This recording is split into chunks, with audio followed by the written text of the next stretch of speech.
अस्सलाम वालेकुम, मैं हूं उमैर कदीर, आपका फ़िटनेस मेंटर। आज हम बात करेंगे मैक्रो न्यूट्रिएंट्स के ऊपर कि ये क्या होते हैं, हमें कितनी मिकदार में चाहिए होते हैं और ये किन सोर्सेज से हमें मिल सकते हैं। तो इसके बारे में बात करते हैं, चलिए स्टार्ट करते हैं।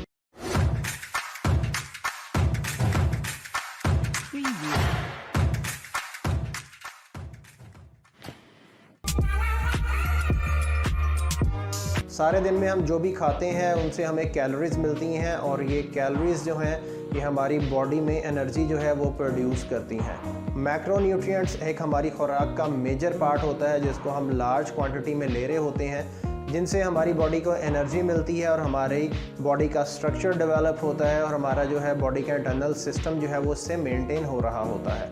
इनमें 3 चीज़ें होती हैं। नंबर 1 है कार्बोहाइड्रेट्स, दूसरे नंबर पे है प्रोटीन और तीसरे नंबर पे है फैट्स। आपकी लाइफस्टाइल और आपकी एक्टिविटी के अकॉर्डिंगली हर बंदे की जो रिक्वायरमेंट है वो डिफरेंट होती है, लेकिन ऑन एन एवरेज अगर बोला जाए तो कार्बोहाइड्रेट्स आपको 65% चाहिए, प्रोटीन 20% चाहिए और जो फैट्स हैं वो 15% जो है वो बॉडी को चाहिए होते हैं। अगर हम अपनी रिक्वायरमेंट के हिसाब से प्रॉपर रेशो में इनको लेते हैं तो हमारे ये ब्रेन को और हमारी बॉडी को फ्यूलिंग के काम आता है। सबसे पहले बात करते हैं प्रोटीन की। प्रोटीन जो लोग एक्सरसाइज करते हैं उनमें सबसे ज़्यादा डिस्कस होने वाला ये पॉइंट होता है कि ज़्यादा से ज़्यादा प्रोटीन इनटेक करनी है। उसकी वजह ये होती है कि ये हमारी एक्सरसाइज के बाद हमें रिकवरी देता है और ये हमारे मसल्स को बिल्ड करने के काम आता है। जब हम कोई भी वर्कआउट करते हैं तो उसके बाद हमारे जिस्म में जो भी वेयर एंड टेयर होती है, ये प्रोटीन जो है हमारे मसल्स को और हमारे टिश्यूज़ को जो है वो रीबिल्ड करता है और उनको ग्रोथ देता है। इसके अलावा प्रोटीन हमारी बॉडी में हार्मोन्स को मेंटेन रखने में, हमारे मेटाबॉलिक सिस्टम, हमारे एंजाइम्स, हमारा जो एसिड सिस्टम है उसको जो है बैलेंस रखने में ये हेल्पफुल साबित होता है। प्रोटीन में कुछ अमाइनो एसिड्स भी पाए जाते हैं जो कि हमारे मसल्स की ग्रोथ के लिए, हमारी हड्डियों को बेहतर रखने के लिए, इम्यून सिस्टम को बेहतर करने के लिए और हमारे टिश्यूज़ की ग्रोथ में हेल्पफुल साबित होता है। इसके सोर्सेज़ की बात करते हैं कि किन किन सोर्सेज से हमें प्रोटीन मिलेगी। तो जी हमें अंडे से प्रोटीन हासिल हो सकती है, गोश्त से मिल सकती है, चिकन से मिल सकती है, फ़िश है, दूध है, दालें हैं, नट्स हैं। इन तमाम चीज़ों से जी हम प्रोटीन को हासिल कर सकते हैं। सेकेंडली बात करते हैं जी कार्बोहाइड्रेट्स की। कार्बोहाइड्रेट्स जी हमारी बॉडी का बहुत ही इंपॉर्टेंट एलिमेंट्स हैं जो कि हमें इनटेक करने ही करने हैं, क्योंकि ये हमारी बॉडी में एनर्जी प्रोड्यूस करने के काम आता है। एनर्जी किस तरीके से प्रोड्यूस करता है? जब हम कोई भी कार्बोहाइड्रेट्स खाते हैं तो हमारे बॉडी में ब्रेक डाउन होकर ग्लूकोज बनाता है जो कि हमारा मेन सोर्स ऑफ एनर्जी है।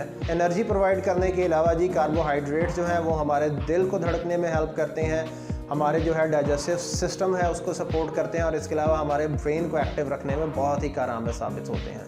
अब कार्ब्स 2 तरह के होते हैं जी, एक होते हैं गुड कार्ब्स और एक होते हैं बैड कार्ब्स। तो आपको जी हमेशा गुड कार्ब्स ही लेने हैं। बैड कार्ब्स जी सिंपल कार्ब्स या रिफाइंड कार्ब्स को बोला जाता है। जिस तरह कोई अगर आप कैंडी खा लें, चीनी खा लें, सफ़ेद जो ब्रेड है वो ले लें, मैदा है, पास्ता है, इन चीज़ों में जो है ये पाई जाती हैं। इनका काम ये होता है कि ये ब्रेक डाउन आहिस्ता आहिस्ता नहीं होते, एकदम से डायरेक्टली जो है बॉडी में जाते ही ये ग्लूकोज बना देते हैं और जो है हमारी बॉडी इंस्टेंटली जो है उसको इस्तेमाल करना शुरू कर देती है। गुड कार्ब या कॉम्प्लेक्स कार्ब की बात कर लेते हैं। इनका फंक्शन ये होता है कि जैसे हम इन्हें इनटेक करते हैं तो ये फौरी हमारी बॉडी में जाके ग्लूकोज नहीं बना देते, ये ग्रेजुअली आहिस्ता आहिस्ता जो है हमारी बॉडी में ग्लूकोज बनाते हैं। इससे क्या होता है कि ये हमें एक तो फुलनेस की फीलिंग देता है, हमारी जो डाइजेशन है उसको बेहतर कर देता है और इसके अलावा हमारा जो ब्लड शुगर लेवल है उसको वो स्टेबल कर देता है। और अगर हम हेल्दी कार्ब्स लेते हैं तो ये हमें फाइबर प्रोवाइड करता है, विटामिन्स और मिनरल्स जो है वो प्रोवाइड करता है। सोर्सेज की बात कर लेते हैं कि कॉम्प्लेक्स कार्ब्स का सोर्स क्या है। तो जी आपको बताता चलूँ, ये आलू में मौजूद होता है, शकरकंदी में मौजूद होता है, आप चावल में मौजूद है। इसके अलावा होल ग्रेन ब्रेड है, बीन्स हैं, ओट्स खा लें या फ्रूट्स खा लें, इनमें जी कॉम्प्लेक्स कार्ब्स जो है वो मौजूद होते हैं। फ़ैट्स की बात कर लेते हैं जी। फ़ैट नॉर्मली कॉमनली अच्छा नहीं समझा जाता फ़ैट्स को खाना, लेकिन फ़ैट्स हमारी बॉडी के लिए एसेंशियल रिक्वायरमेंट है क्योंकि इनका काम होता है हमारे जो ऑर्गन्स हैं उनको प्रोटेक्ट करना।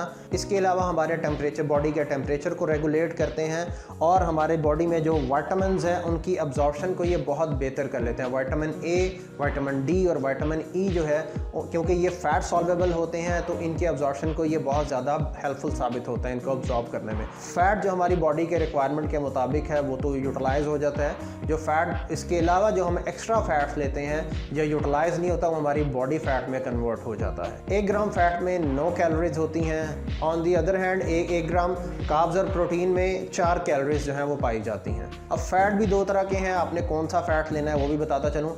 एक है सैचुरेटेड फ़ैट और दूसरा है अनसैचुरेटेड फ़ैट। आपने जी सैचुरेटेड फ़ैट से अवॉइड करना है जिनका सोर्स एनिमल सोर्स है या फिर डेयरी प्रोडक्ट्स हैं। इससे ये होता है कि जब आप सैचुरेटेड फ़ैट्स लेते हैं तो ये हमारी बॉडी में बैड कोलेस्ट्रॉल को जन्म देता है और हमारे बॉडी में हार्ट की बीमारियां बढ़ सकती हैं या फिर हमारा जो है स्ट्रोक के जो है उसमें चांसेस हो जाते हैं। सैचुरेटेड फ़ैट के सोर्सेज की बात कर लेते हैं। चर्बी वाला गोश्त है, इसके अलावा क्रीम है, चीज़ है, मक्खन है, घी है, इन चीज़ों से जी आपने अवॉइड करना है। कुछ प्लांट बेस भी होता है जैसे कोकोनट और पाम ऑयल में भी जो है ये पाया जाता है, तो आपने इनसे अवॉइड करना है। अनसैचुरेटेड फ़ैट्स के जी सोर्सेज की बात कर लेते हैं तो ये जी सी फूड में पाया जाता है, नट्स में होता है, ऑलिव ऑयल में होता है।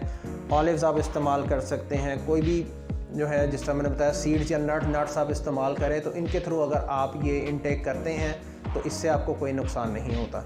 तो आप भी कोशिश कीजिए कि मैक्रो न्यूट्रिएंट्स पे अपनी डाइट पे ध्यान रखें ताकि आप एक हेल्दी लाइफस्टाइल गुजार सकें।